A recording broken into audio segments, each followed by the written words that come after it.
آپ جانتے ہیں کہ کھانا موجود ہونے کے باوجود بھی لاکھوں لوگ بھوکے کیوں سوتے ہیں؟ غذائی تمانیت صرف اناج کی پیداوار نہیں بلکہ ہر انسان تک خوراک کی رسائی کا نام ہے۔ آج کے اس سبق میں ہم جانیں گے کہ غذائی تمانیت کیا ہے، یہ کیوں ضروری ہے اور ایک ملک اپنے عوام کو بھوک سے کیسے بچاتا ہے۔ چلیے ناظرین، آج ہم 10th class social studies lesson number 10 ہے غذائی تمانیت کے بارے میں پڑھیں گے۔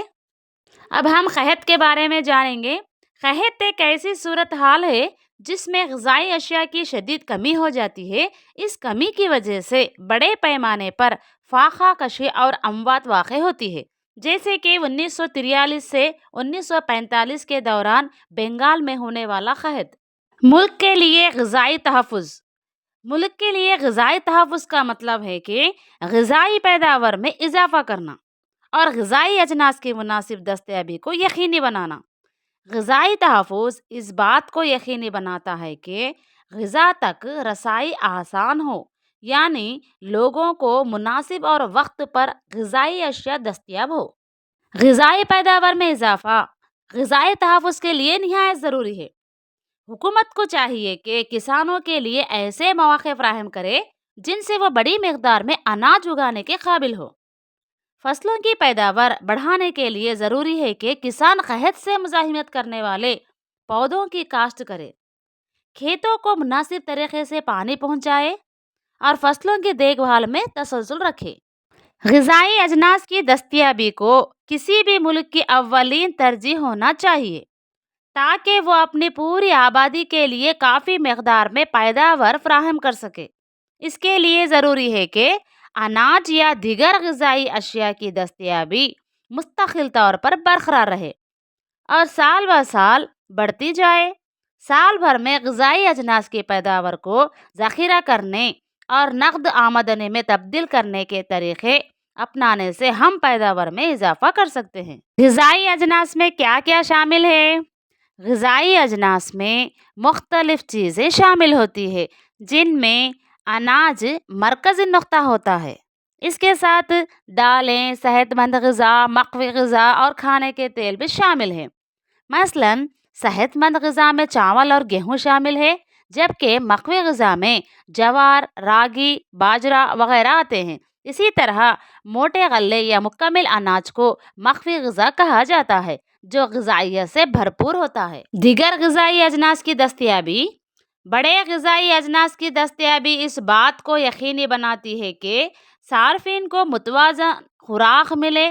کسان اپنی آمدنی بڑھانے کے لیے مختلف فصلوں کی کاشت کر سکتے ہیں اور زراعت کے ساتھ ساتھ مرغبانی، ماہی گیری اور دودھ کی پیداوار جیسے دیگر پیشے بھی اپنا سکتے ہیں جو کہ ان کی آمدنی کے ذرائع کو بڑھاتے ہیں۔ غذائی ماہرین کی رائے ہے کہ ہر فرد کو روزانہ تقریباً 300 گرام ترکاری اور 100 گرام میوہ استعمال کرنا چاہیے، جبکہ موجودہ دستیابی اس سے کم ہے۔ اس کے ساتھ ہی زراعتی تنوع غذائی اجناس کی پیداوار پر بھی اثر انداز ہوتا ہے۔ غذا تک رسائی۔ غذائی تحفظ کا ایک اہم پہلو غذا تک رسائی ہے۔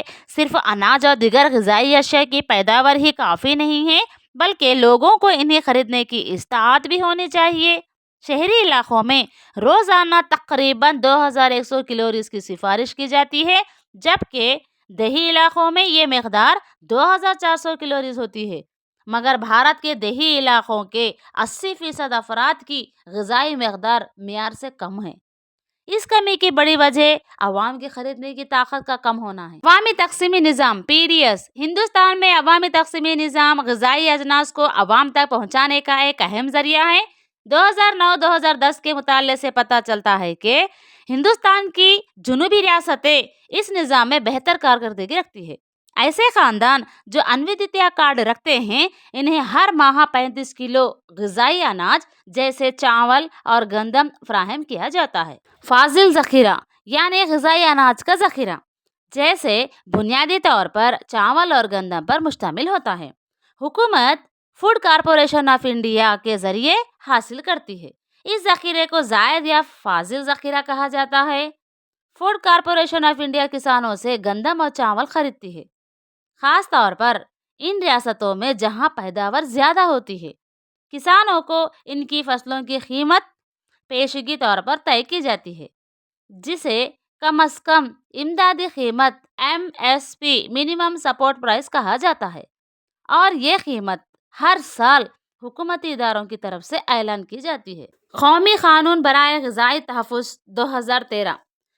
حکومت ہند نے 2013 میں قومی قانون برائے غذائی تحفظ کا اعلان کیا، جس کا مقصد عوام کے غذائی حقوق کو قانونی شکل دینا تھا۔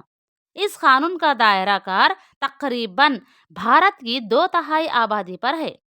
اس کے تحت کم آمدنی والے خاندانوں کے ہر فرد کو ماہانہ 5 کلو گرام غذائی اناج رعایتی نرخوں یعنی کہ قیمتوں پر فراہم کیا جاتا ہے۔ مرکزی حکومت چاول، گندم اور باجرے کی فراہمی کے لیے بالترتیب 3، 2 اور 1 روپے فی کلو گرام قیمت مقرر کرتی ہے۔ اس قانون میں حاملہ خواتین، دودھ پلانے والی مائیں، 1 سے 6 سال تک کے آنگن واڑی جانے والے بچے اور 6 سے 14 سال تک کے اسکول جانے والے بچے بھی پکا ہوا کھانا مفت حاصل کر سکتے ہیں۔ تغذیہ کا موقف۔ غذائیت کے مختلف پہلوؤں میں کاربوہائیڈریٹس ہمیں گندم، چاول، راگی، جوار، مکئی، تیل، شکر اور چربی وغیرہ کے ذریعے توانائی فراہم کرتے ہیں۔ پروٹین جو کہ جسم کے بافتوں کی تعمیر اور مرمت میں مدد دیتا ہے، ہمیں پھلوں، دالوں، گوشت، انڈوں، چاول اور گندم سے ملتا ہے۔ وٹامنز جو ہمارے جسم کے اہم نظاموں کو بہتر طور پر کام کرنے میں مدد دیتے ہیں، ہمیں میوے، پتے دار سبزیاں، جڑوں والی اشیاء اور غیر پالش شدہ چاول سے حاصل ہوتے ہیں۔ معدنیات جیسے لوہا خون کی تشکیل اور دیگر اہم عملوں کے لیے ضروری ہوتے ہیں، اور یہ ہمیں ہری پتے والی سبزیاں، راگی وغیرہ سے ملتے ہیں۔ نیشنل انسٹیٹیوٹ آف نیوٹریشن قومی ادارہ برائے تغذیہ کا سروے۔ قومی ادارہ برائے تغذیہ حیدرآباد کے کیے گئے سروے کے مطابق ملک کے متعدد ریاستوں میں تغذیہ کی حالت تشویشناک ہے۔ 1 سے 5 سال کی عمر کے 7,000 بچوں میں سے 45% بچے کم وزن کے شکار ہیں۔ مجموعی طور پر کم وزن کے شکار بچوں کی شرح 45% ہے، جو 1 سے 3 سال کی عمر کے بچوں کے مقابلے میں 3 سے 5 سال کی عمر میں زیادہ ہوتی ہے۔ 50% سے زیادہ کم وزن والے بچوں کی شرح والی ریاستیں گجرات، مدھیہ پردیش اور اتر پردیش ہے۔ بالغ مردوں اور عورتوں میں تغذیہ کی حالت کو جسمانی کمیت کے اشارے یعنی باڈی ماس انڈیکس سے جانچا جاتا ہے۔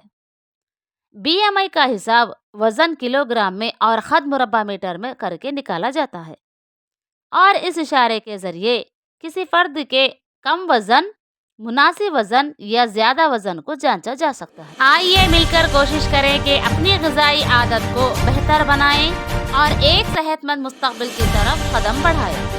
ہمیں بتائیے کہ آپ اس بارے میں کیا سوچتے ہیں، اور اس معلومات کو اپنے دوستوں کے ساتھ شیئر کیجیے تاکہ ہم سب مل کر ایک بہتر اور صحت مند معاشرہ بنا سکیں۔